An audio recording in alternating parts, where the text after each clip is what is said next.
Ladies and gentlemen, I'm speaking to you from the Lancaster County Farmers Market deep in the heart of the Pennsylvania Dutch country. Most everything here is homemade, and you'll find all the Dutch delicacies such as shoe-fly pie, schmeercase, chow-chow, and apple butter as well. Now, behind me is the stand of Lizzie Strombagel produce, and next is Jakey Fenstermacher meats. Let's move closer and listen to what they're saying. Why, Jakey, it's 6:30 and you ain't already here yet. Is it making dawn outside? Yes, it would gristle me if I had to shop in that slop.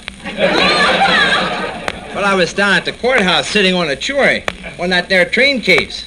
Ain't you heard about that train case? No, what for train case was that? Why, you know they built this one-track railroad through Gertie Yoder's place, and Henner the hired man was the only one that seen the big accident, and, well, they had Henner up there in such a little box, and the lawyers were asking him a lot of questions, and one of the lawyers said to him, "Now, Henner, you're the only one that seen this thing. Just what happened?"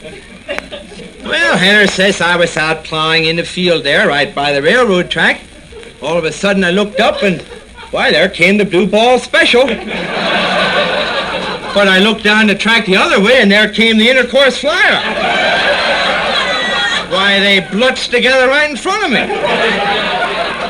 Well, the lawyer was pounding his fist and rutching around. He says, "Yes, Henner, and what did you think?" Well, Henner scratched his head a minute and said, "I just thought ain't that such a dumb way to run a railroad."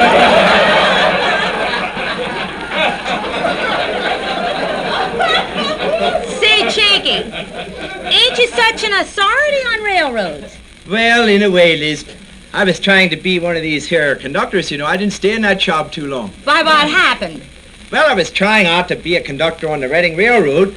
My first day out in the job, they put me with one of the regular conductors, and we got on the train. And he said, well, he's going to stand at the front end of the car, and I'm to get to the behind end and say everything he says. Well, the train was going merrily along, and all of a sudden this guy hollers out, "This here train stops at Newmanstown, Shavelstown, Womelsdorf, West Reading, Reading South, Bessie and Bessemer, Emaus." And I hollered out, "Same here at this end, too."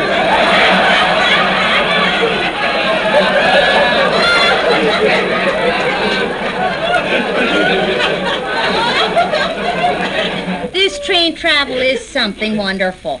You know, I got on the train at Harrisburg the other day, but you know sometimes they help a body too much. How's that once? Well, you know, as I'm getting along in years, I'm a little stiff in my joints and a little heavy on my feet. So when I gets on a train, my back's down and out. You know, them steps are so steep and it goes so good if I hold on to them there handles, you know. Well, I'm going along and we come to my first stop, so out I goes backwards. Well, this here porter on the platform must have thought I was getting on, and he shoved me right back in. Well, I thought the next stop wasn't too far away, you know, so I tried again. So out I goes backwards again, and this here porter there, he thought I was getting on, and he shoved me right back in. Why, you know, Jake, already I missed 5 stops that way. Yes, you know, we people are noted for many things. Why, we have all these here big shots from Washington coming up looking over our horseflesh.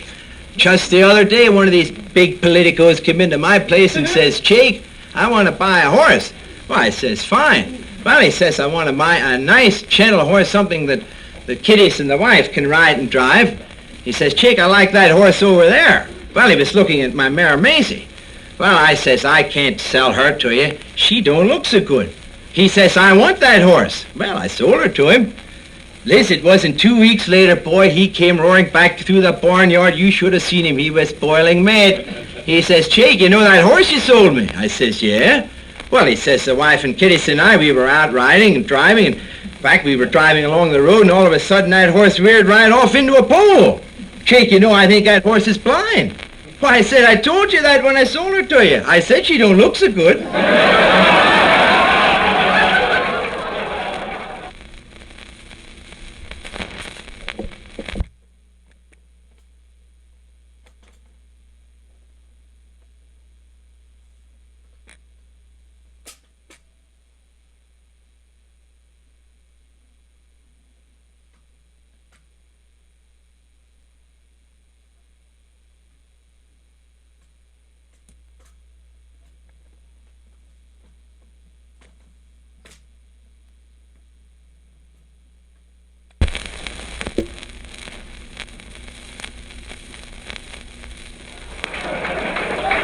Yes, we grow too soon old and too late smart.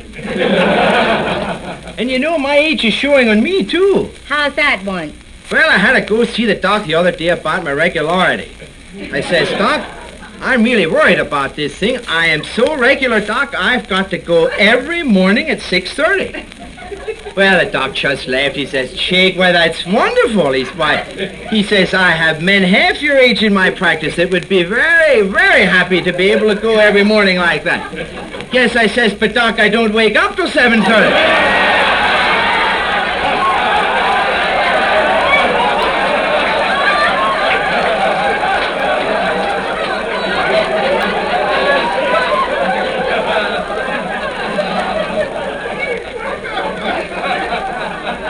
Say, Liz,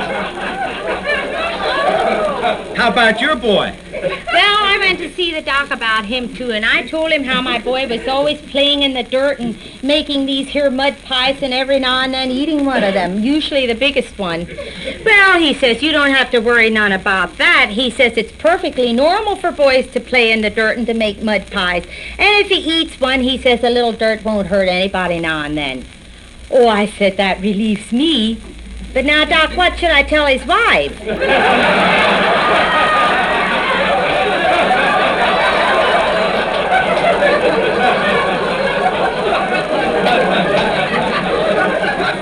That's the big trouble with us, though, Jake. You know, we eat too much. Yes, but you hang together good.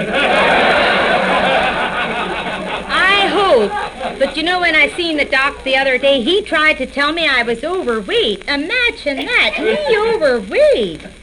I just said, well, I don't believe that. Well, then he looked at one of these here papers he has hanging up in the wall, and then he looked at me and he says, well, then, according to my height and weight chart, you are approximately 4 inches too short.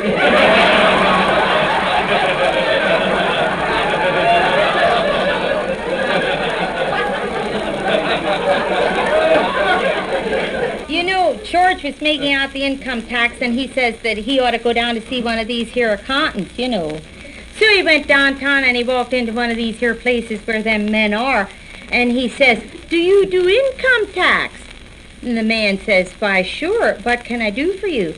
Well, George says, well, just first one question, just how fussy are you?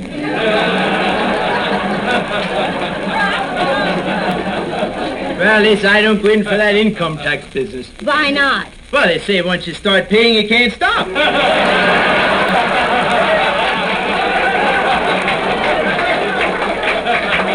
Then, you know, living up against this here General Eisenhower's place, you know, he don't live where he used to. Well, where does he live? Why, live where he moved. Oh!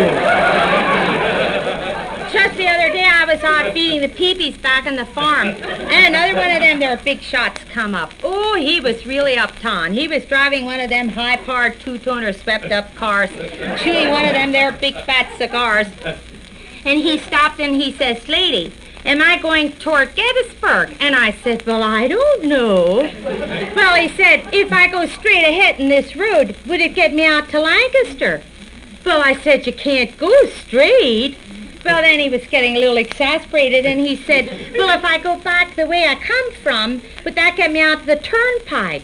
Well, I said, I don't know which way you come from. Well, he said, you know, lady, I have heard that you are the dumbest people in the whole wide world, and I believe you are the dumbest of them all. And I just said, well, anyways, I ain't lost.